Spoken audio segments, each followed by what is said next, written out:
सभी भक्तों का स्वागत है। हम लोग कृष्ण भावनामृत की प्राप्ति नामक प्रभुपाद जी की जो छोटी पुस्तक की श्रृंखला है, उसमें दूसरी पुस्तक है, बहुत ही रोचक पुस्तक है। तो उसमें हम लोग उसको पढ़ेंगे। सर डे 1 विषय है, चैप्टर 1 डे 1 विषय है मानव योनि अथवा पशु योनि का चयन। तो उसको आगे पढ़ते हैं। चलो साथ में बोलिए। ओम अज्ञानतिमिरान्धस्य ज्ञानाञ्जनशलाकया चक्षुरुन्मीलितं येन तस्मै श्रीगुरुवे नमः। अज्ञान रूपी घोर अंधकार से अंधे हुए मेरे नेत्रों को जिन्होंने ज्ञान के अंजन रूपी शलाका से खोल दिया, उन गुरुदेव को मैं सादर नमस्कार करता हूँ। तो यहाँ पे आचार्य गणों की फोटो रखी गई है। एक इंटरेस्टिंग बात है, थोड़ा श्लोक समझ लीजिए। ओम अज्ञान तिमिरांधस्य मतलब अज्ञान मतलब अपने स्वरूप का ज्ञान के तिमिर, तिमिरांधस्य, तिमिर का मतलब अंधकार, बहुत अंधकार, गहरे अंधकार में को ज्ञान की शलाका से, ज्ञान की अंजन की शलाका से। अंजन का मतलब होता है काजल। तो उस विशेष प्रकार के काजल को लगाने के लिए एक डिवाइस होती, शलाका होती, उससे आंख में लगाया जाता है। तो उससे जो दिखाई ना पड़ने की बीमारी है वो ठीक हो जाती है। तो जैसे हम स्वरूप नहीं देख पा रहे हैं, भगवान को नहीं देख पा रहे हैं, वह एक प्रमाणिक गुरु दिव्य ज्ञान की शलाका लगा देते हैं। शलाका नहीं लगा देते, क्षमा कीजिएगा, शलाका के द्वारा ज्ञान का अंजन लगा देते हैं, तो व्यक्ति को दिखने लगते हैं। इससे पहले आगे जाए, मैं एक बड़ा रोचक घटना हुई मेरे संग कि बथुआ हमको बचपन से पसंद नहीं है, कभी नहीं खाते थे, बस थोड़ा रायता वायता खा लेते थे, ऐसे कभी नहीं खाते। लेकिन जैसे ही इसके गुणों के बारे में सुनने लगे, अब वही बथुए के प्रति हमारी दृष्टि परिवर्तित हो गई। तो मैं सोच रहा था, बथुए के बारे में नहीं जानता मैं, है कि नहीं, वो आपके लीवर को ठीक करता है, भाई हजार तरह के फायदे होते होंगे। बथुआ सामने जगह जगह उग रहा है, पक रहा है, और सामने आने पे भी, प्लेट में आने के बाद भी व्यक्ति रिजेक्ट कर देगा। क्यों? क्योंकि महिमा नहीं जानता है। तो मैं सोच रहा था, जब भगवान के बारे में जीव नहीं सुनेगा प्रमाणिक गुरु से, तो भगवान तो सर्वत्र व्याप्त है, व्याप्त होने के बाद भी भगवान का भजन नहीं करेगा। नहीं, यद्यपि भगवान का भजन करने से जीव का परम कल्याण है, तो सुनना कितना महत्वपूर्ण है। ऐसे आज की घटना लीजिए, एक भक्त को पूछा, आपने काले चने की सब्जी खाई? नहीं, हमको पसंद नहीं है। मैंने कहा, और मैं तनिष्ठ रूप से सुन चुका था कि इससे कितने फायदे होते हैं, तो जम के खाया मैंने। अच्छा तो ऐसे ही लगता है, लेकिन ज्यादा अच्छा लगता है सफेद चना। अब लग रहा होगा लौकिक बात बोला, लौकिक बात नहीं बोला, शिक्षा क्या ग्रहण करनी है। अच्छी वस्तु भले आपको बहुत अच्छी ना लग रही हो, लेकिन अगर हमने श्रवण किया है तो उसको ग्रहण करते हैं। जौ की रोटी खाई है आप लोगों ने? कितनी बार खाते हैं साल में? सर्दी में थोड़ा बहुत ज्यादा खाएंगे। उसमें बता रहे हैं कि हाँ, इतनी बढ़िया चीज है कि वो उससे अच्छा कोई, वो सारे अनाजों का राजा बोला जाता है। मैं तो अब सारी टिप्स बनाने वाला हूँ उसके ऊपर छोटे छोटे वीडियोस। बट आइडिया इज, मैं खाली बोल रहा था कि जब हम प्राकृत वस्तुओं के गुणों के बारे में बिना सुने नहीं समझ सकते, तो बिना गुरु से सुने भगवान के बारे में कैसे समझ लेंगे, जरा बताइए। भगवान तो भगवान से बड़ा महिमावान तो कोई है ही नहीं, उनसे अधिक लाभ करने वाला तो कोई है ही नहीं, लाभ देने वाला। तो ये बोल रहे हैं कि इस प्रकार से अज्ञान के अंधकार से निकाल करके क्या दिया, चक्षुर उन्मीलितेन, यानी कि मेरी आंखों को खोल दिया। अब खोल देकर समझ रहे हैं, यद्यपि हमारे पास आंखें हैं, लेकिन देखने की क्षमता नहीं है हमारे पास। अर्थात वस्तुएं जैसी हैं उनको देख, उस प्रकार से नहीं देख रहे, भोग दृष्टि से देख रहे हैं। तो ये गुरु, कोई भी प्रमाणिक गुरु शिष्य की दृष्टि परिवर्तित करता है कि ये जगत तुम्हें भगवत संबंध में देखने का अभ्यास करना चाहिए। Does it make sense? तो तस्मै श्री गुरु बिना, इसलिए मैं उन गुरु के चरणों में नमस्कार करता हूं। उत्तम श्लोक से गुरु को, सॉरी, उक्त श्लोक से गुरु को नमस्कार करना एक प्रथा है जो अपने शिष्यों को दिव्य ज्ञान का प्रकाश देते हैं। इसको मंगलाचरण भी कहा जाता है। इस पे बड़ी एक रोचक बात बोलना चाहूंगा कि कोई व्यक्ति कहेगा, जो नास्तिक है, कहेगा तुमको जो कार्य करना है करिए, इसमें मंगलाचरण करने की क्या जरूरत है, शुरू करो काम। आपको लेक्चर देना, बोलिए। अब गुरु से प्रार्थना करना, ये सब करने की क्या जरूरत है? तो उस पे सार्वभौम भट्टाचार्य जी, हमारे हरि पार्षद, उसको समझा रहे थे। सार्वभौम भट्टाचार्य जी इसका उत्तर देते हैं कि क्यों मंगलाचरण करना चाहिए। उन्होंने कहा कि अगर आप कोई कार्य करना चाहते हैं, कोई प्रोजेक्ट शुरू किया आपने, तो आप चाहते हैं कि वो डूब जाए। स्वाभाविक से क्या चाहते हैं कि वो रुक जाए, खत्म हो जाए, पूरा ही नहीं, वो शुरू ही नहीं हो पाए, ऐसा तो आप नहीं चाहते। यानी कि हृदय में आपकी इच्छा है कि अमंगल ना हो। क्या आर्गुमेंट समझे? हृदय में हमारी इच्छा है कि हम जो कार्य कर रहे हैं उसमें कोई बाधा ना आए। जब हृदय में इच्छा है ही, तो प्रत्युह निवृत्ति के लिए, बाधा की निवृत्ति के लिए गुरु और वैष्णव की और भगवान की शरण लेने में क्या दिक्कत है? जब तुम्हारी इच्छा है तो कर लो ना। कुछ समझ में आया आर्गुमेंट? आप कह रहे हो कि मंगलाचरण करने की जरूरत नहीं है। मंगलाचरण क्यों करते हैं पता है ना? गुरु का, वैष्णव का, भगवान का आशीर्वाद लेके। आप जानते हो कि 5 कारणों में से किसी एक मुख्य कारण है किसी कार्य का होने में, भगवान। भगवान को ही गायब कर दिया, इन सेंस भगवान की अवहेलना कर दी, तो उनका आशीर्वाद प्राप्त नहीं होगा, तो आसान चीज भी नहीं हो पाएगी। टाइटैनिक डूब गया था, जिसको भगवान भी नहीं डुबो सकते थे, और एक आइसबर्ग ने, tip of an iceberg, that means 1/10 of iceberg ने गिरा दिया उसको। सोचने वाली बात है, भगवान की बात कर रहे थे। प्रत्यक्ष उदाहरण है कि नहीं? तो समझ पा रहे हैं बात? क्या है कि मंगलाचरण करने की क्या जरूरत है? तो मैं खाली ये बोल रहा हूँ कि प्रथा वैसे प्रथा नहीं समझेगा जैसे आजकल प्रथा चलती है। क्यों भाई? शादी हो रही थी, एक बिल्ली तो परेशान कर रही थी, तो एक व्यक्ति ने बिल्ली के ऊपर टोकरी डाल दी। तो अब उस घर में वो सोच लगे हर शादी में बिल्ली लानी पड़ेगी। क्यों? परंपरा चल रही कि बिल्ली के ऊपर टोकरी डाली गई थी। तो अब समझ गए किस उद्देश्य से कर रहे थे? कि बिल्ली परेशान कर रही है। तो अब उसी को कुछ ऑस्पिशियस मान करके जब शादी होगी तो बिल्ली लाई जाएगी और बिल्ली के ऊपर टोकरी डाली जाएगी, इससे कुछ शुभ होगा। ये बताइए, जब बिल्ली रास्ता काट जाती तब भी सोचते हैं कि अमंगल हो जाएगा। अब कौन से शास्त्र में लिखा है? भागवत के 13 स्कंद के पहले श्लोक में है क्या? बताइए। एकदम कोई प्रमाण नहीं है। तो आप देखिए, हर व्यक्ति अपने अमंगल से डरता है, भावी होने वाले अमंगल से। तो भर वास्तविक रूप से जो हमारे अमंगल को ध्वस्त करने वाले हैं, उनका आश्रय लेने में क्या कठिनाई है कि नहीं? आप चैतन्य चरितामृत सुन चुके हैं कि जो 6 गोस्वामियों का चरणों का स्मरण करता है। क्या श्लोक है? श्री रूप रघुन एछाई गोसाई करी चरण वंदन, जहां होते विघ्न नाश अभिष्ट। तो यही तो हर व्यक्ति हर परिस्थिति में चाहता है कि विघ्नों का नाश हो जाए, जो चाहता है वो प्राप्त हो जाए। तो भाई स्मरण करने में क्या कठिनाई? तो मैं इसलिए बोल रहा हूं कि ये प्रथा उस तरह से प्रथा ना समझे जैसे कि बिल्ली के ऊपर टोकरी डालना। We really are actually seeking the mercy of guru. गुरु वैष्णव की आशीर्वाद लेकर के हम कुछ कार्य करते हैं। हम जानते हैं कि न तो हम अपने सामर्थ्य से कुछ कर सकते हैं, और हाँ, हम नहीं कर सकते, अपने सामर्थ्य से कुछ नहीं कर सकते, और उनके सामर्थ्य से ऐसा कुछ है नहीं जो हम नहीं कर सकते। दोनों बातें समझते हैं? दोनों ही स्थिति में हम नम्र हैं। हम अपने सामर्थ्य से कुछ नहीं कर सकते, लेकिन अब गुरु का आशीर्वाद है तो हम क्या नहीं कर सकते? सब कुछ हो सकता है।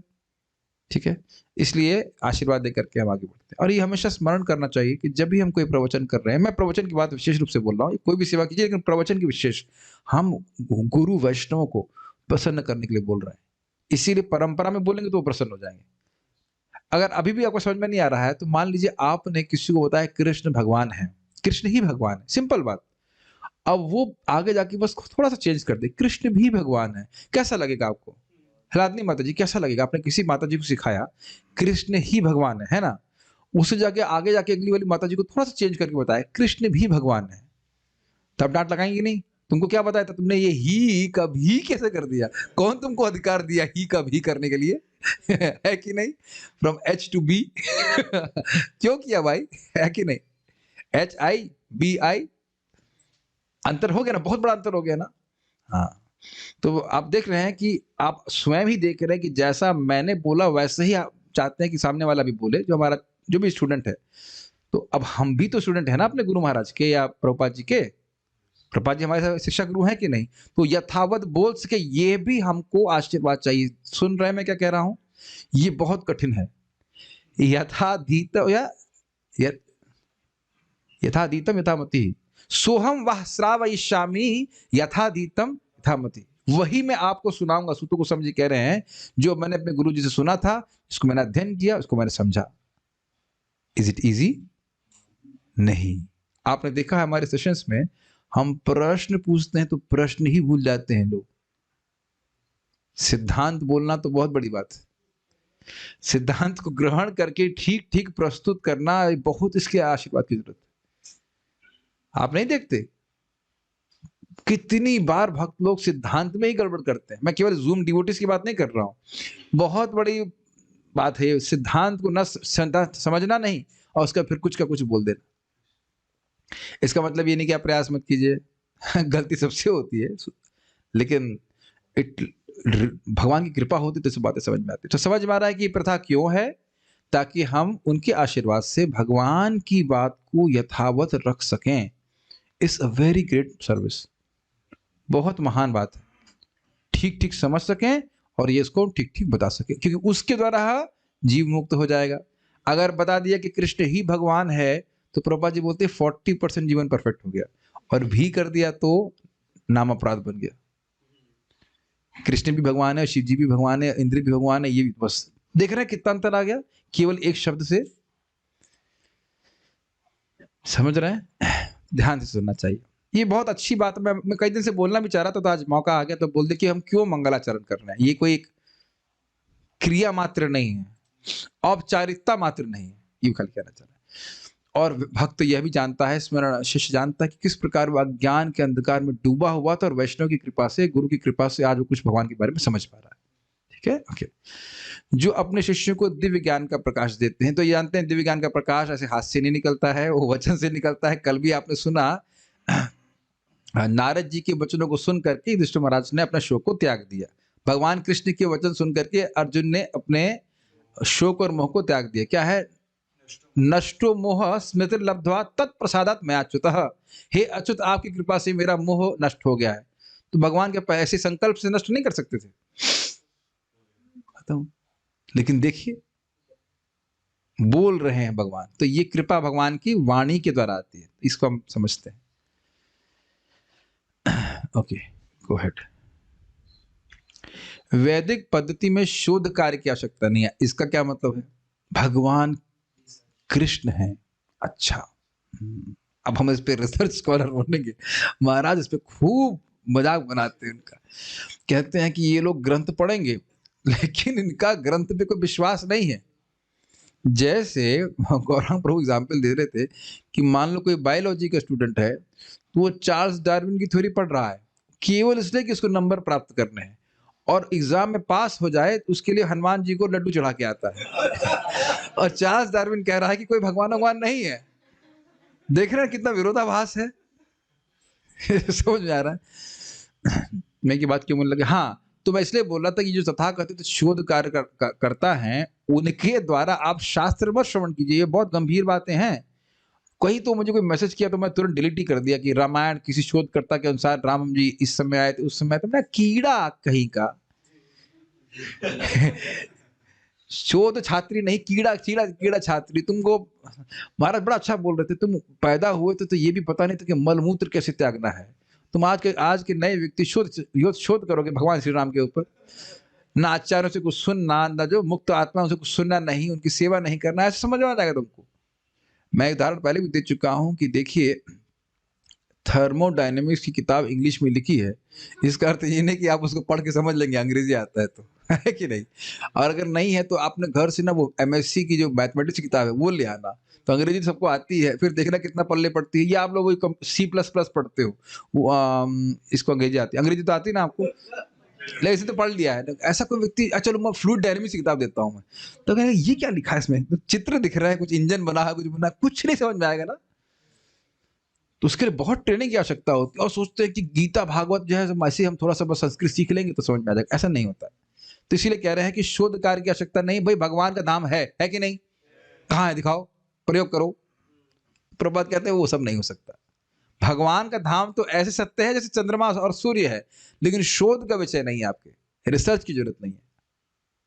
ठीक है महाराज तो बहुत मजाक बनाते हैं। एक बार इस पर बोल रहे थे कि रशिया में ये मुझे बहुत अच्छा लगता है, रशिया में एक मीटिंग हुई, विषय हुआ था, शोध विषय है कि भाई भगवान बहुत दिन भगवान रह लिए, अब इनको और नहीं रहना चाहिए, इनको तारना है। लेकिन विषय शोध का ये हुआ कि भगवान रहते कहाँ हैं ये नहीं मालूम चल रहा है, उनकी सत्ता को डाउन कैसे किया जाए।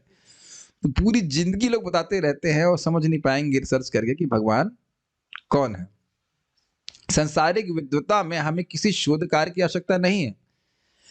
सांसारिक विद्वता में हमें किसी शोध कार्य के द्वारा अपनी शैक्षणिक ज्ञान का प्रमाण देना पड़ता है, किंतु वैदिक पद्धति इससे भिन्न है। वैदिक पद्धति में शोध कार्य पहले ही कर लिया गया है, वह ज्ञान परिपूर्ण है और उसे गुरु शिष्य परंपरा के द्वारा गुरु अपने शिष्य को केवल हस्तांतरित करते हैं।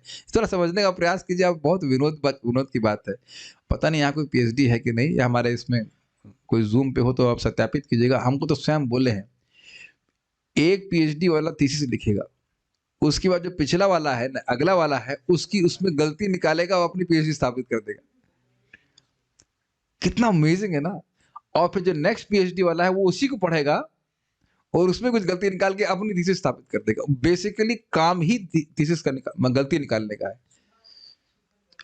अब आप जरा सोचिए। अच्छा हाँ, और प्रद्युम्न प्रभु पीएचडी किए हैं, ठीक है, तो आप सत्यापित कर रहे हैं। हम गलत नहीं बोल रहे, देखिए हम ऐसा से झूठ नहीं बोलते हैं, लेकिन हमको पीएचडी किए नहीं है, इसलिए भवति इति सुश्रमः, मैंने सुना है, उसको मैं प्रमाण में रिपीट कर रहा हूँ। देखो जो मैं बात सुना था वो पीएचडी वाले स्कॉलर ने रिपीट कर दिया। अब आप बुरा मत मानिएगा, लेकिन प्लीज प्रद्युम्न प्रभु बुरा मत मानिएगा।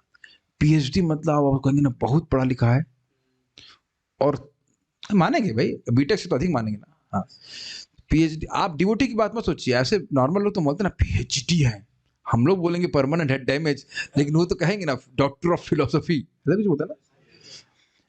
तो अब मान लो पीएचडी किया है, जो थीसिस दी है वो उसने गलती निकाल के दी है, और आप जानते हैं कि उसमें भी कुछ गलती है, तो तुम हीरो कैसे बने? मेरी बात समझ में आई?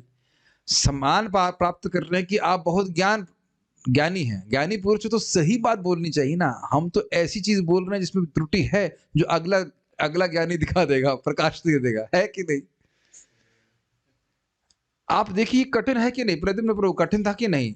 कुछ नई बात बोलना है, कुछ नया प्रस्तुत करना है, यही तो रिसर्च चल रही है। कुछ रिसर्च करके कुछ नया बोलना है, और जबकि वैदिक ज्ञान में नया मत बोलना भाई, नया नहीं बोल, नए बोले तो डांट पड़ जाएगी तुरंत। क्यों बोला तुमने? ये कहां से बोला तुमने? कहां से सुन के आया? जरा ये बताइए। तुरंत बात विरोध हो जाता है कि नहीं? क्यों? क्योंकि तुम भी एक बद्ध जीव हो, मैं भी एक बद्ध जीव हूं, हमारी कोई क्षमता नहीं है भगवान के बारे में जानने के लिए, ठीक है।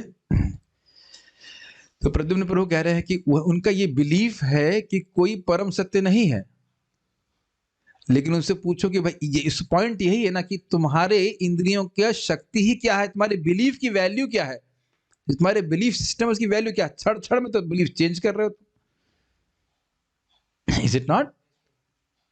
जो व्यक्ति आप बोलते ना भाई तुम्हारी बात का कोई मतलब नहीं है, नहीं, तुम्हारी बात का कोई विश्वास नहीं, तुम्हारी बात और गधे की लात, सुना आपने इसका मतलब समझते हैं? जैसे गधा कभी भी लात मार सकता है, वो विश्वास नहीं है उसका, तो क्षमा कीजिएगा, हम पीएचडी थीसिस को कंपेयर कर रहे हैं उससे, लेकिन हम उससे अधिक सम्मान नहीं दे पाएंगे। बुरा मत मानिएगा, प्रभु वीडियो ऑफ भी नहीं कर रहे। तो हमको बहुत मजा आता है इसको बात बोलने में। तो अब आज तुम ये बोल रहे हो, कल तुम वो बोल रहे हो, और परसों कुछ बोल रहे हो, तो क्या बात विश्वास करें? और मुझे बहुत हंसी आई, व्यक्ति बोला आपके इस्कॉन में सब लोग एक ही बात बोलते हैं।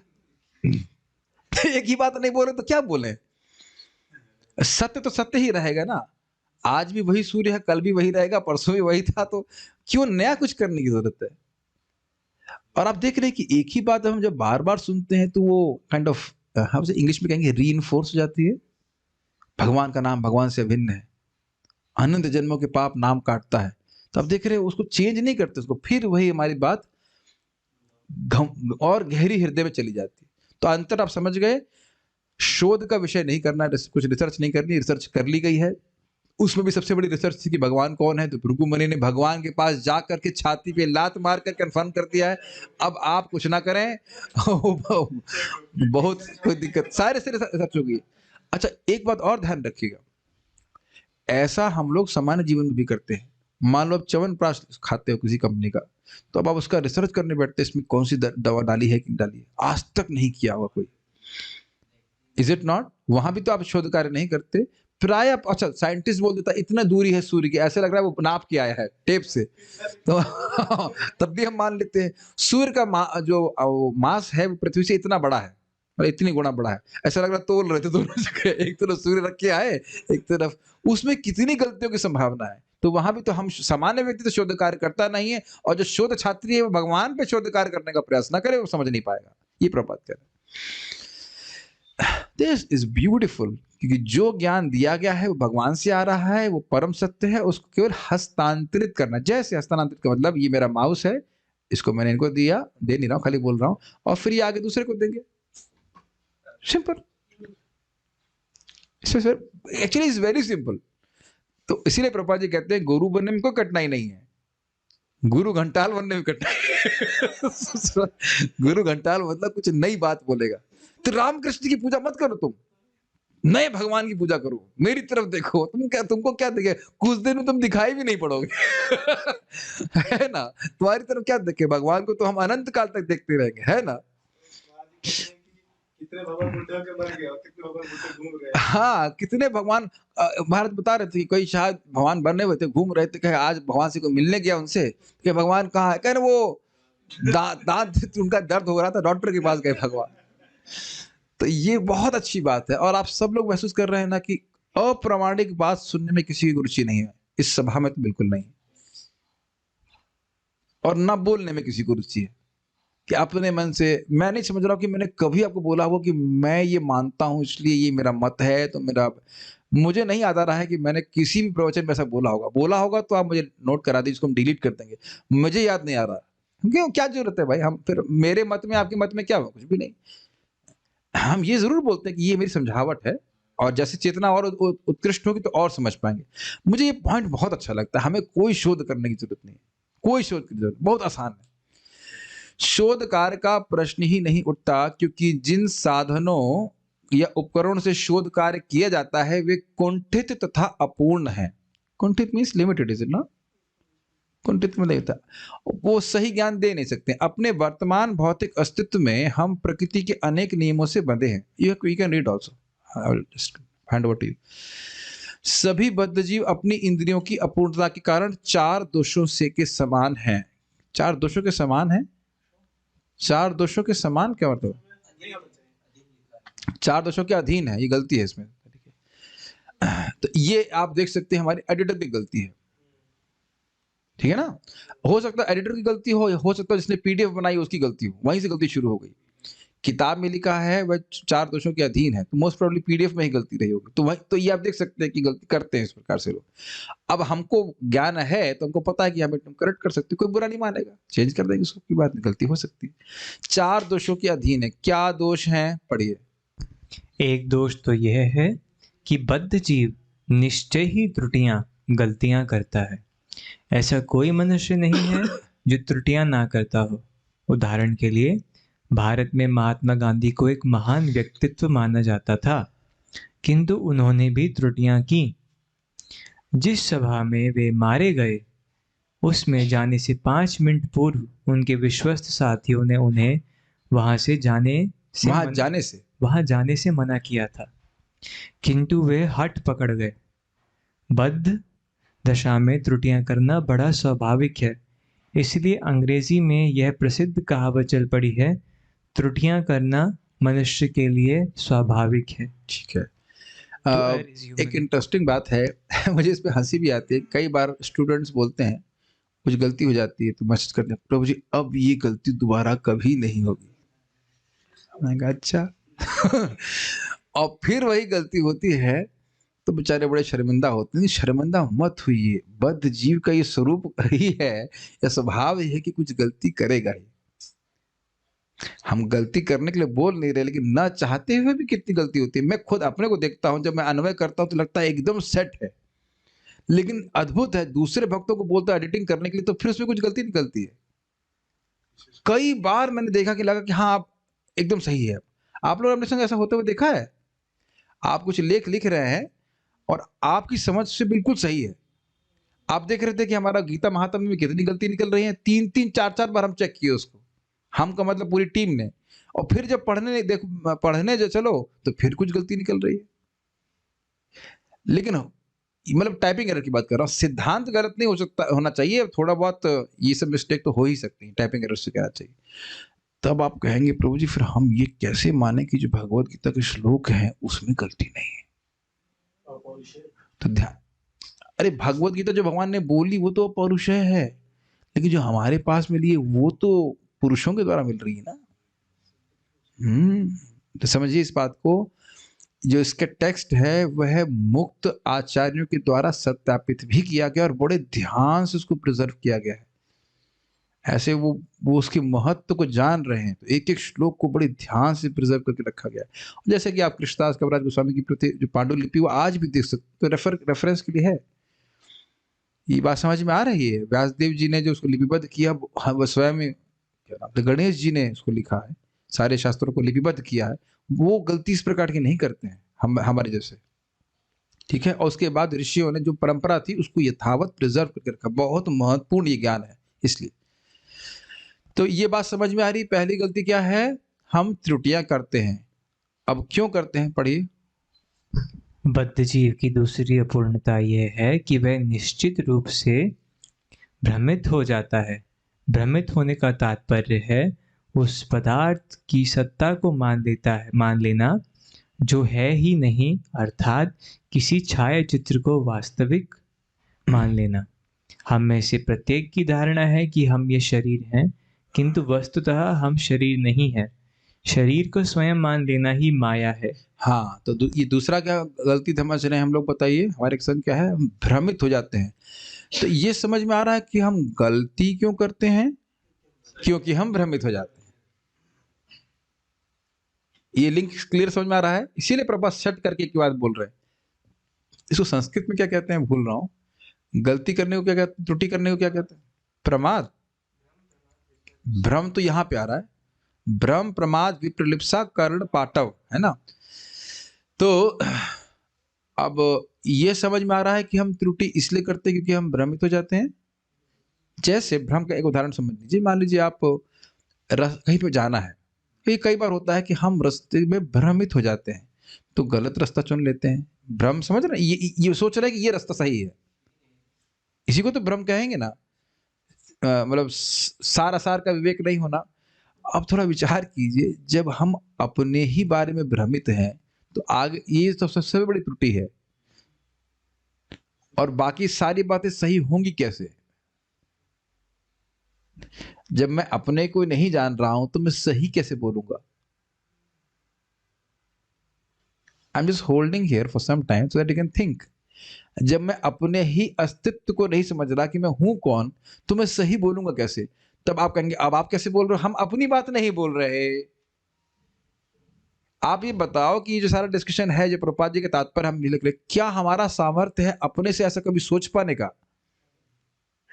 मेरी बात समझ रहे होंगे कि हम अपनी बात नहीं बोल रहे हैं। इस समय भी हम लोग इस चेतना में है कि मैं शरीर हूं, लेकिन बात अपनी नहीं बोल रहे, ज्ञान अपना नहीं दे रहे हैं। Does that make sense? बस उतनी ही बात बोली जा रही है जितना आचार्यों ने हमको बताया है और जो हमारे लिए आवश्यक है। तो वह बिल्कुल सही बात है। प्रभुपाद जी का बिल्कुल अच्छी तरह से समझाते थे कि यद्यपि मैं, प्रभुपाद नम्रता में बोल रहे हैं, मैं मूर्ख हूं, लेकिन जो ज्ञान मैं आपको दे रहा हूं परफेक्ट है। मैं परफेक्ट इम्परफेक्ट हूं, लेकिन ज्ञान आपको परफेक्ट दे रहा हूं। जैसे एक पोस्ट कार्ड देने वाला पोस्टमैन आपको 2 लाख रुपए का चेक लाके दे सकता है। अब उसकी जेब में 2 लाख रुपए नहीं है, लेकिन उसकी योग्यता क्या है बताइए? उसको यथावत दे रहा है, उसमें कोई सिग्नेचर नहीं कर रहा है। एक सिग्नेचर से उसकी वैल्यू कितनी हो गई? 0। तो यह है परंपरा की वैल्यू। परंपरा में ज्ञान देंगे, व्यक्ति मुक्त हो जाएगा। जरा सा चेंज करेंगे तो कोई फायदा नहीं होगा। तो अब आप समझ रहे हैं कि हमें ये प्रभुपाद बातें क्यों बोल रहे हैं। हमारी अपूर्णता है, इसलिए हम शोध कार्य नहीं कर सकते हैं, और जिसलिए जो ज्ञान प्राप्त हुआ है उसको यथावत हस्तांतरित करना है। ठीक है, तो कौन से 2 दोष निकले आपने इसमें देखे? त्रुटि करना और भ्रमित होना। लेकिन एक बात ध्यान देनी होगी, जो इस जगत के महान, हलादनी माता जी आपसे पूछ रहा हूं, ध्यान से आप कमेंट कीजिए कि मैं सही बोल रहा हूं कि नहीं। बहुत ध्यान सुनना है। जो इस जगत के बहुत बुद्धिमान साइंटिस्ट आदि, उनमें ये नहीं होता है। वह त्रुटि नहीं करते हैं, वह भ्रमित नहीं होते हैं कि नहीं? हाँ, गुड गुड आंसर। ऐसा नहीं, मैं जानबूझकर कैसे प्रश्न किया। ऐसा नहीं है कि साइंटिस्ट भ्रमित नहीं है, वो तो खूब भ्रमित है, वो तो मानेगा ही नहीं कि वो आत्मा है। वो तो मानेगा ही नहीं, वो तो और घोर चाशनी में पड़े हुए हैं प्रभु, है कि नहीं? अगर ब्रह्म को चाशनी में डाला तो उसी में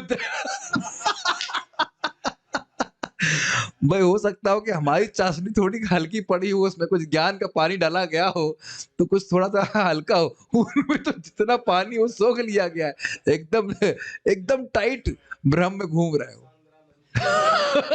सांद्र चाशनी में डूब डूब रहे। मेरी बात समझ में आ रही है? एक घोर अंधकार, टोटल अंधकार की भाई हम शरीर नहीं है, समझ ही नहीं पाएंगे। तो क्या ज्ञान देगा बताइए हमको? तो ये सब लिंक समझ में आ गया। त्रुटि करते हैं क्योंकि भ्रमित होते हैं। आगे देखिए। तीसरी अपूर्णता यह है कि बद्ध जीव में ठगने की प्रवृत्ति होती है। हम किसी दुकानदार को प्रायः यह कहते हुए सुनते हैं, चूंकि आप मेरे मित्र हैं, मैं आपसे कोई लाभ नहीं लूंगा। ऐसे वस्तुतः वो क्या कहना चाहता है? क्योंकि मुझे आपसे लाभ प्राप्त हो रहा है इसलिए आप मेरे मित्र हैं। है ना? महाराज बता रहे थे कि जब आप कपड़ा खरीदने जाते हैं, दुकानदार आपको चाय पी के लिए पूछता है, इसका मतलब ये नहीं कि आपसे प्रेम कर रहा है। तो वास्तविक रूप से आपसे लाभ प्राप्त हो रहा है इसलिए आपको मित्र मान रहा है। लेकिन बोल क्या रहा है? किसे कहते हैं कपट। ये साहब इसमें तो कुछ है ही नहीं, मार्जिन हमारा कुछ मार्जिन नहीं है एकदम। हाँ, ऐसे ऐसे करके दे रहे हैं आप। और कितना अद्भुत बात है कि हम लोग विश्वास भी कर लेते हैं। आपने कई बार देखा होगा कि जिन लोगों पे हम इस तरह से सामान खरीदते हैं, विश्वास करते हैं, वही धोखा देते हैं। इसीलिए हमारे ऐसे नेटवर्क पर से बात हो रही थी, हमने कहा भाई कुछ भी हो, ऐसे एक बात हो रही थी, मजाक में बोली थी, कहा कि च्यवनप्राश आप लोग बहुत अच्छा वाला बनवा रहे हो, एक सस्ता वाला भी बनवा लें क्या? हमने कहा भाई नहीं बनाएंगे, डिपार्टमेंट बंद कर देंगे, लेकिन बनाएंगे अच्छी चीज।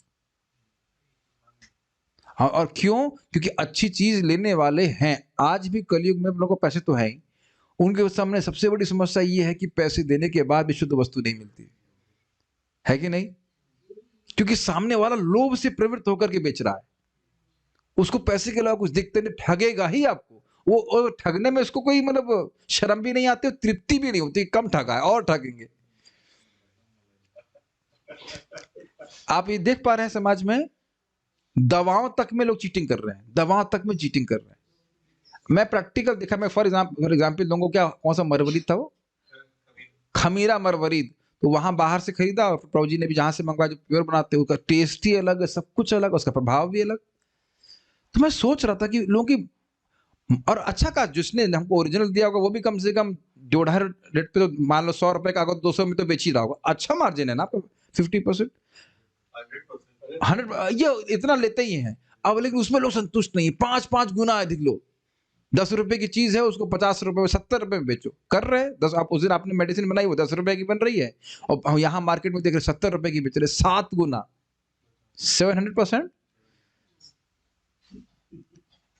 तो ये कपट नहीं है? एक बात ध्यान रखिएगा, कलयुग में जो 4 धर्म के पिलर हैं कौन से हैं, याद है आपको? तपस्या, शौच, सत्य और दया। बाकी तीनों समाप्त हो गए, सत्य रह गया है। सत्य को पकड़ लिए, you will shine like anything. आप कहीं पे भी देखिएगा, ये बहुत धर्म रक्षति रक्षता। ज्यादा हम तप नहीं कर सकते, पवित्रता क्या रह गई, और उसके बाद क्या है, दया भी बहुत कम है, लेकिन सत्य को पकड़ चलिए तो आप पार हो जाएंगे। ये बहुत अच्छी बातें हमने सुनी है, बहुत अच्छी बातें सुनी वक्तों से, रियली रियली। और खुद हमारे प्रभु जी चकित हैं कि लाइक डबल ट्रिपल सेल्स हो गए, डबल ट्रिपल, और सभी लोग आश्चर्यचकित हैं। तो मैं उनको समझा रहा हूँ, कहते मैं जब कर रहा हूँ उससे, मैं कहा भाई हमारे जब का बिजनेस चलाने इतना को जब करता हूँ मैं। हरे कृष्णा हरे नोट दिख जाए, हमें वो तो नहीं है, तो भक्ति करने के लिए करना है, लेकिन प्योरिटी यू मेंटेन, आप देखिएगा कि वो चलेगा। कोई बिजनेस कर रहे हैं, कुछ कर रहे हैं, लोग बड़ा अजीब सा लगेगा लोगों को, देखो वो लोग तो कुछ कम मान करते थे पहले वो लोग ऐसा। हमको बहुत उससे विश्वास है कि कपट नहीं करना है। देखिए जैसे हम सिद्धांत प्रस्तुत कर रहे थे, कपट से ना कर रहे, जितनी मेरी क्षमता है मैं बताने का प्रयास कर रहा हूँ। It is a wonderful life अगर आप लोगों से कपट नहीं कर रहे। कभी कभी डिप्लोमेसी करनी पड़ती है, एक अलग बात है, लेकिन अब हर समय तो हम कपट नहीं करना चाहिए ना। कृष्ण भावना का ज्ञान देने में तो कपट नहीं करना चाहिए। बहुत सुंदर जीवन है, भक्तों को से शिक्षा लेनी चाहिए, तब आप मुक्त अवस्था में। प्रभुपाद जी किसी से कोई कपट नहीं कर रहे हैं। Make sense? तो अब आप समझे, त्रुटि करते हैं क्यों? क्योंकि भ्रमित होते हैं। अब कपट क्यों कर रहे हैं? क्योंकि उस गलती को छुपाना है। क्यों? क्योंकि भाई हमें प्रस्तुत करना कि हम बहुत बड़े ज्ञानी हैं। मुझे बहुत अच्छा लगा परम पूज्य राधा कुंज महाराज जी की ये बात, और सेम परम पूज्य वृंदावन महाराज, कि अगर उसे कोई प्रश्न कर रहे हैं, इनको एग्जैक्ट उत्तर पता है तो बोल देंगे, और नहीं होगा तो कहेंगे हमको नहीं पता, सीधा। क्यों? ये एक परम पूज्य राधा रमन महाराज जी, एक बार व्यक्ति को प्रश्न किया, उनको इंग्लिश क्लास में बोला, अगर हम नीचे बैठे होते तो हमारा भी यही प्रश्न होता। हमको इसका मतलब, हम ऐसा नहीं कि हम नम्रता प्रस्तुत कर रहे हैं, ऐसा नहीं, हमको वाकई इसका उत्तर हमको बिल्कुल पसंद, हमको पता नहीं है। तो अगर हम नीचे बैठे होते हम भी यही प्रश्न करते। और आपने देखा होगा कि आप व्यासासन पे बैठे हैं, प्रवचन कर रहे हैं, तो उत्तर पता नहीं तो घुमाने का प्रयास करते हैं। अरे भाई क्यों नहीं स्वीकार कर लेते कि नहीं पता है? Is it not? तो कभी कभी भक्ति में आने के बाद इस प्रकार से हम थोड़ा सा गड़बड़ करते हैं, तो नहीं करना चाहिए बात। ये बद्ध जीव का लक्षण है कि छुपा दो तो कुछ, जब तक it is good as long as no one knows except paramatma. तो ये प्रभात कह रहे हैं कि कपट करते हैं। नेक्स्ट, किंतु वस्तुतः हम जानते हैं कि वह कम से कम 50% मुनाफा दे रहा है। ठगने की इस प्रवृत्ति के कितने ही उदाहरण हैं। कितने ही ऐसे अध्यापकों के उदाहरण भी हैं जो वास्तव में तो कुछ जानते नहीं हैं, किंतु अपने सिद्धांतों को संभवतः अथवा ऐसा हो सकता है जैसे वाक्यों से प्रतिपादित करते हैं, जबकि वास्तव में वे अपने छात्र को केवल ठग रहे हैं। The God of the Bible is also the God of the genome. God can be found in the cathedral or in the laboratory. जो बाइबल में वर्णित भगवान है और जो हमारे जीनोम यानी कि डीएनए वाले हिस्से में जो भगवान है वो वही हैं। भगवान को या तो चर्च में गिरजाघर में पाया जा सकता है या फिर उनको प्रयोगशाला में पाया जा सकता है। Francis Collins, famous scientist on God.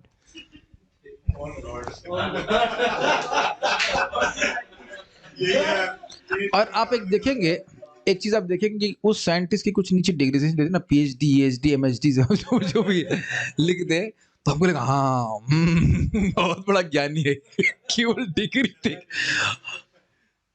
Degree देखकर इसी व्यक्ति से पूछ लो कि तुम हो कौन, तो कुछ नहीं पता है, भगवान के बारे में कमेंट कर रहे हैं। हम तो कमेंट का मतलब भी समझ में नहीं आया। चलिए,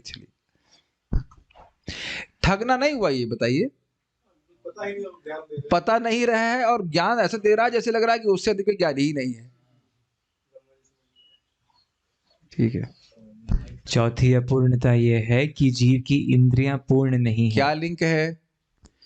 वह त्रुटियां इसलिए करता है क्योंकि भ्रमित होता है, इस कारण से वह चीटिंग करता है। और इस सब का कारण क्या है? उसकी इंद्रियां पूर्ण है। इंद्रियां पूर्ण होती तो ना वह त्रुटि करता, ना भ्रमित होता, और ना वह चीटिंग करता।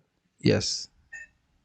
हमारी दृष्टि इतनी सीमित है कि ना तो हम बहुत दूर देख सकते हैं, ना ही बहुत पास। एग्जाम्पल के लिए, आप अपनी आंखों की 25 पलकों को नहीं देख सकते, ये इसको ही नहीं देख सकते, तो है ही नहीं ना हमारे।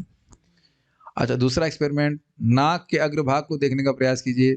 सब लोग प्रयास कर रहे हैं, हो नहीं सकता, नहीं है संभव।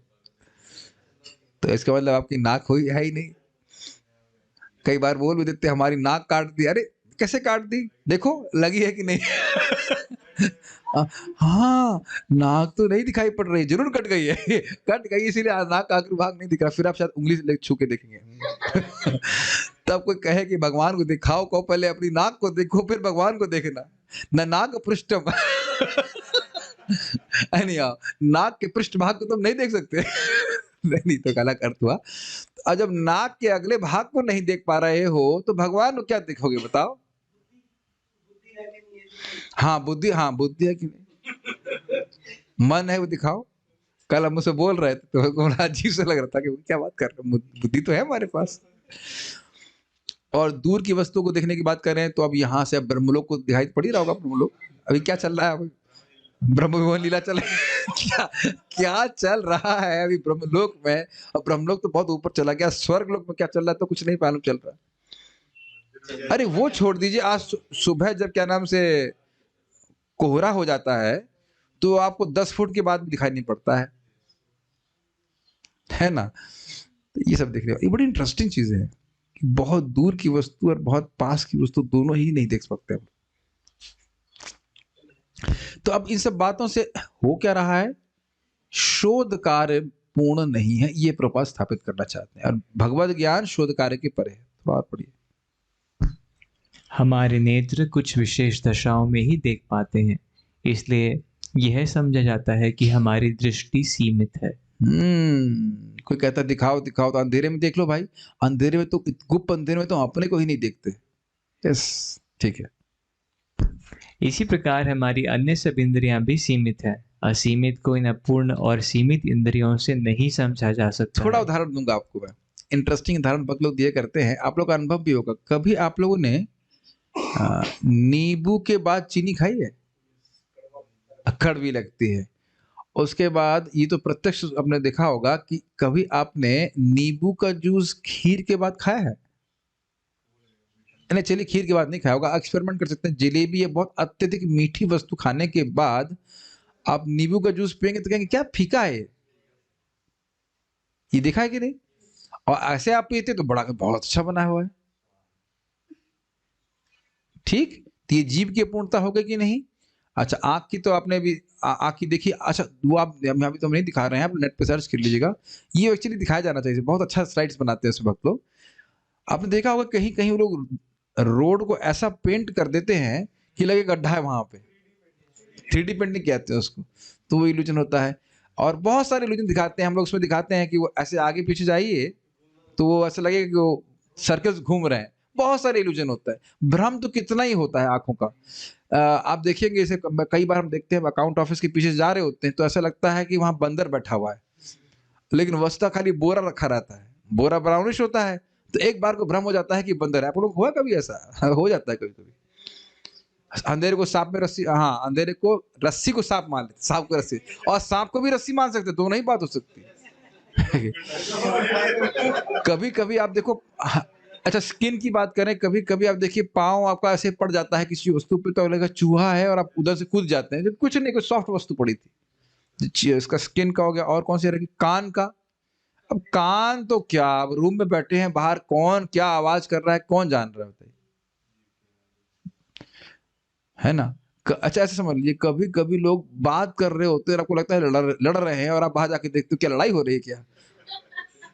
कभी लोग से ना ठेठ बोलते हैं, तो आके उस जोर जोर से बोलने लग गए तो आपको लगेगा लड़ाई हो रही है। तो कान तो सही इन्फॉर्मेशन नहीं दी ना। और बाकी तो कान से लोग सुनते हैं कुछ और बोलते हैं कुछ, हुआ तो आप अद्भुत है ही। और कौन से लेगी इंद्री? नाक। नाक तो आप देखते ही हैं, वो सुगंध आती है कुछ देर तक, उसके अपने आप उसकी सुगंध होना बंद हो जाती है, तो वह भी सब अपूर्णता ही है। ठीक है, तो हम परम सत्य को, परम सत्य है जैसे भी प्रभु बता रहे थे कि वह सोच रहे थे, ध्यान से सुनिए, वह सोच रहे हैं कि परम सत्य नहीं है।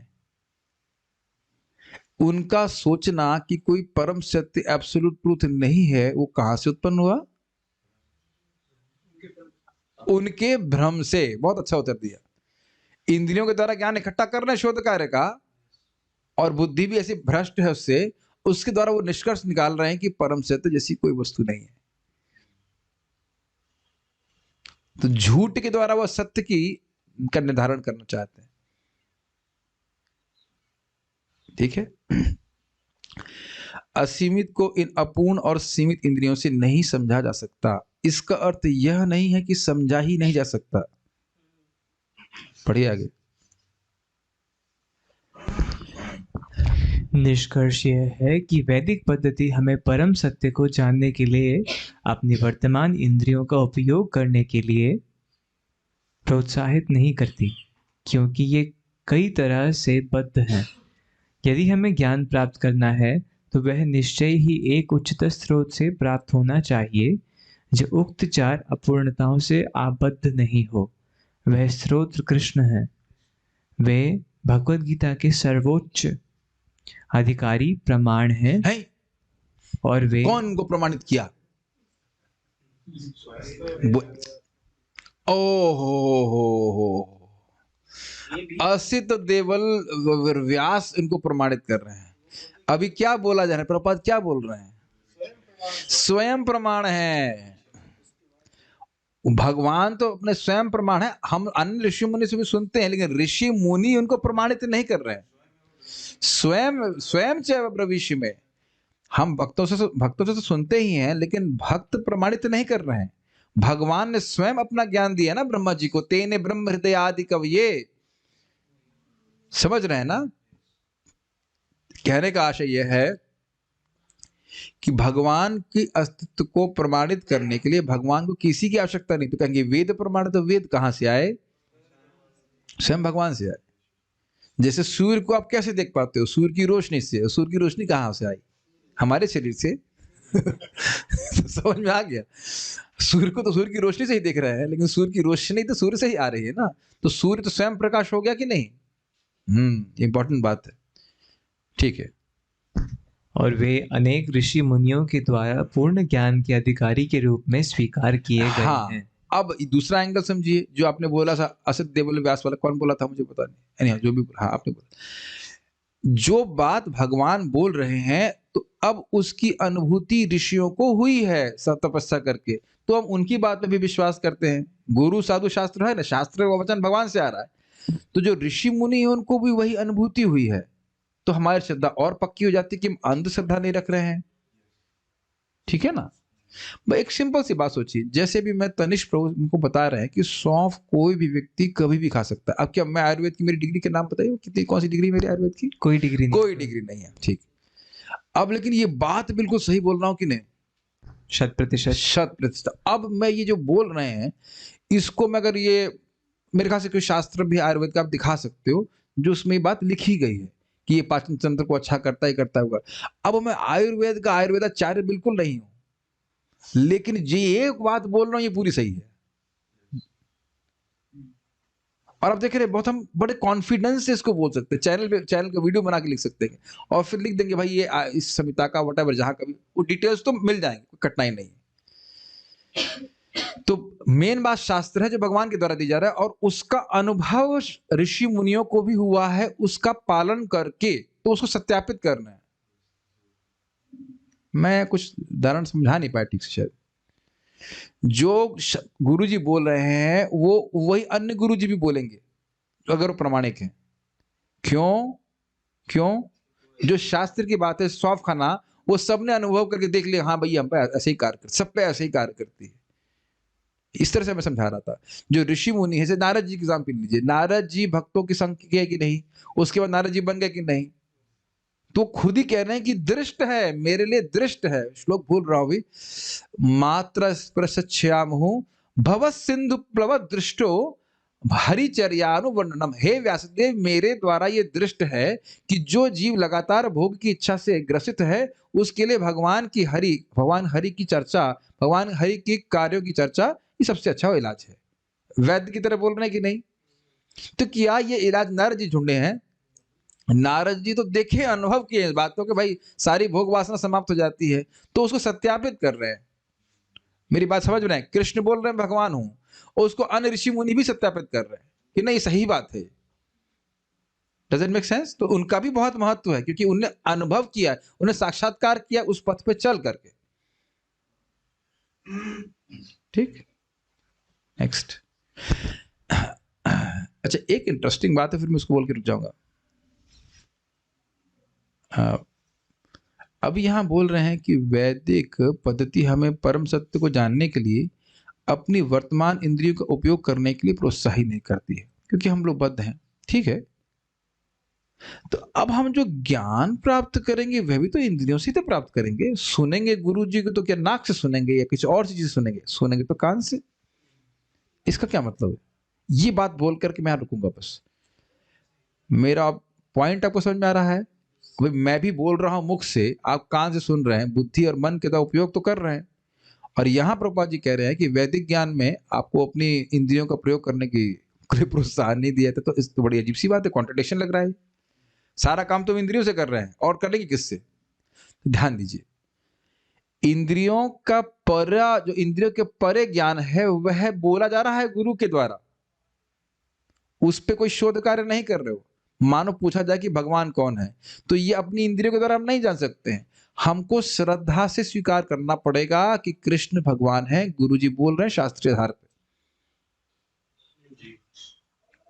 ये ज्ञान इंद्रियों से नहीं प्राप्त कर सकते। तो कहने का अर्थ ये है कि किस चीज के लिए प्रोत्साहन नहीं दे रहे हैं। अब खुद सोचने मत बैठो कि भगवान कौन है, लेकिन यह तो सुनना ही पड़ेगा ना गुरु जी से। शृण्वताम स कथा कृष्णा एक, भगवान दूसरा बोलते हैं कि मैया सक्त मना पार्था योगम युंजम मदाश्रय असंशयम समग्र माम यथा ज्ञास्यसि तत् शृणु। तो जो डिसेंडिंग नॉलेज है वह तो सुननी ही पड़ेगी ना। और अभी तो देखेंगे आप, ज्ञान तो डिसेंडिंग ही होता है। असेंडिंग कितना ज्ञान इकट्ठा कर लेते हैं। सौंफ खाने को पचाती है, तो अब क्या मैं कैसे जानूंगा बताओ? सौंफ तो हमेशा से विद्यमान है, जब से पैदा हुआ उससे पहले से भी, इज इट नॉट? लेकिन कोई व्यक्ति बताएगा तब तो मैं समझ पाऊंगा। ज्ञान डिसेंडिंग ही होता है, और उसके साथ जब कार्य करेंगे तो अनुभूति भी होती है, वो एक अलग बात है। तो प्लीज समझिए इस बात को, इंद्रियों का उपयोग कर रहे हैं, ध्यान से सुनिएगा, लेकिन इंद्रियों की बात पे विश्वास नहीं कर रहे। कृष्ण का नाम कृष्ण से अभिन्न है। यस, आपको लग रहा है? समझ में आया? दो बातें हो गई। कृष्ण का नाम कृष्ण से अभिन्न है, तो श्रद्धा से हम गुरु जी की बातें स्वीकार करते हैं। लेकिन अब तुरंत आपको नहीं समझ में आ रहा कि कृष्ण का नाम कृष्ण से अभिन्न है। लेकिन आप सब लोग को अनुभव है कि जाप करते करते किसी किसी दिन बहुत अच्छा लगता है, तो उससे आपकी श्रद्धा पुष्ट हो जाए कि भाई ये कुछ तो अलग है। दोनों सब बातें बहुत अपने को कन्विंस करने के लिए बहुत स्ट्रांगली, क्योंकि बात सत्य है। कृष्ण का नाम कृष्ण से अभिन्न है, आपको भाव स्तर पर रिवील होगा। तो भाव स्तर पे पहुंचोगे कैसे आप? भक्ति करने से। और अगर डाउट आ गया तो भक्ति करना बंद कर देंगे। मेरी बातें समझ रहे? इसलिए युक्ति का बड़ा फायदा होता है। आप लोग पता नहीं समझ रहे हैं कि नहीं, लेकिन हम तो कितनी बार देखते हैं नए नए भक्त तो बोलते हैं हमको बोल रहे हैं कि तुम बहुत दुर्भागे हो। दुर्भागा, चैंटिंग 16 राउंड से दुर्भागा, 16 माला जप करने वाला दुर्भागा है। तुमसे दुर्गा जी गुस्सा हो जाएंगी। हमने कहा दुर्गा जी तो हरे कृष्णा खुद ही कर रही है, शिव जी त्रिशूल लेके पीछे भागेंगे तो भाई शिव जी तो सोच रहे कहीं रा बोल रहा है, कहीं माँ तो नहीं बोल दे। देख रहे हैं शास्त्र ना सुनने से व्यक्ति की बुद्धि कैसे घूम जाती है। मैं रिपीट कर रहा हूं, इंद्रियों से ही भक्ति की जाती है। कृति साध्यात् भवे साध्या, लेकिन श्रद्धा इंद्रिय जनित श्रद्धा नहीं है। समझ रहे हैं? श्रद्धा कहां से है? शास्त्रीय श्रद्धा से। यानी कि यद्यपि आपको अनुभव नहीं है, ये बात एकदम दिमाग में घुसा लीजिए, यद्यपि आपको अनुभव नहीं है, लेकिन आप अपनी श्रद्धा का आधार वो अपना अनुभव नहीं बताते हो, ये बात बोली जा रही है। आपको विग्रह में भगवान आपसे बात तो कर नहीं रहे हैं। कुछ लोग सोचते जरूर है कि कृष्ण बलराम से ऐसे बात कर रहे थे, लेकिन प्रायः भक्त लोग बहुत उच्चतर अवस्था में होना पड़ेगा तब भगवान बात करते हैं। भगवान अपने विग्रह से अभिन्न है, हमको न दिख रहे हो, लेकिन हम शास्त्र की बात पर विश्वास करते हैं, उस प्रकार से कार्य करते हैं। Make sense? तो ये सब बातें बता रहे हैं, और ज्ञान के परम स्रोत भगवान श्री कृष्ण है। और बात कहाँ पे आ रही है? ठीक है, जो लोग वैदिक साहित्य की गंभीर अध्येता है या अध्ययन करता है, वो क्या करते हैं हम कल सुनेंगे। कोई कमेंट्स यहाँ पे है? बहुत अच्छा ये टॉपिक है। इधर परमात्मा इंस्पायर्स, हाँ परमात्मा प्रेरणा देते हैं, लेकिन अब ये कैसे मालूम चलेगा कि परमात्मा प्रेरणा देते हैं? मेरा परमात्मा तो प्रेरणा दे रहा है दारू पीने के लिए और भगवान दे भी देते हैं भाई, तुम्हारी इच्छा थी, याद दिला देते भाई उसका क्या हुआ तुम्हारा, वो जो वोडका पीने की इच्छा थी। लेकिन परमात्मा प्रेरणा दे रहे हैं कि नहीं दे रहे, वो शास्त्र से प्रमाणित करना चाहिए। ठीक है ना? परमात्मा प्रेरणा देते हैं, लेकिन परमात्मा आंतरिक रूप से सहायता कर रहे हैं, हम पहले सुन चुके हैं, और बाहर शास्त्र से गुरु के द्वारा सत्यापित होना चाहिए बात। ठीक है? Okay, so we shall stop here. Srila Prabhupada की जय। ताई गौर प्रेमानंदे। बहुत अच्छी पुस्तक है, बहुत